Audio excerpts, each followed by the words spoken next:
بسم اللہ الرحمن الرحیم۔ آج کے ویڈیو لیکچر میں 8ویں جماعت کے طلباء و طالبات کا خیر مقدم ہے۔ مضمون اردو ہے، عنوان راجہ جھامبو لوچن ہے۔ پیارے بچوں، پچھلا ویڈیو لیکچر آپ کو یاد ہوگا، ہم نے راجہ جھامبو لوچن کے متعلق کچھ جانکاری حاصل کی۔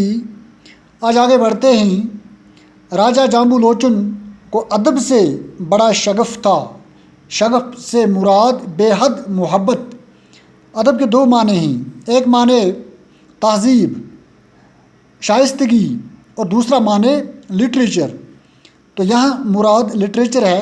راجہ جھامبو لوچن کو لٹریچر کے ساتھ بڑا پیار تھا، بڑی محبت تھی۔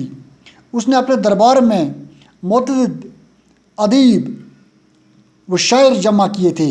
اس کے دربار میں کافی سارے ادیب اور شاعر جمع تھے۔ راجہ نے اپنے دربار میں کئی قصہ گو بھی رکھے تھے۔ کئی قصہ گو سے مراد ہے کہانی سنانے والے۔ راجہ بہت شوقین آدمی تھا جھامبو لوچن۔ اس نے شاعر بھی، ادیب بھی اور کہانی سنانے والے بھی رکھے تھے۔ وہ ان سب سے اچھی اچھی باتیں، قصے، کہانیاں سنتا اور خوش ہوتا تھا۔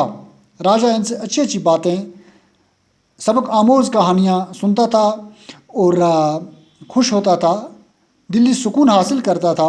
وہ کبھی کبھی ان ادیبوں اور شاعروں کو انعام و اکرام سے بھی نوازتا تھا۔ ان ادیبوں اور شاعروں کو وہ یعنی راجہ جھامبو لوچن انعام سے نوازتا تھا، ان کی عزت کرتا تھا۔ دربار میں اکثر شاعر و ادب کی محفلیں منعقد ہوتی تھی۔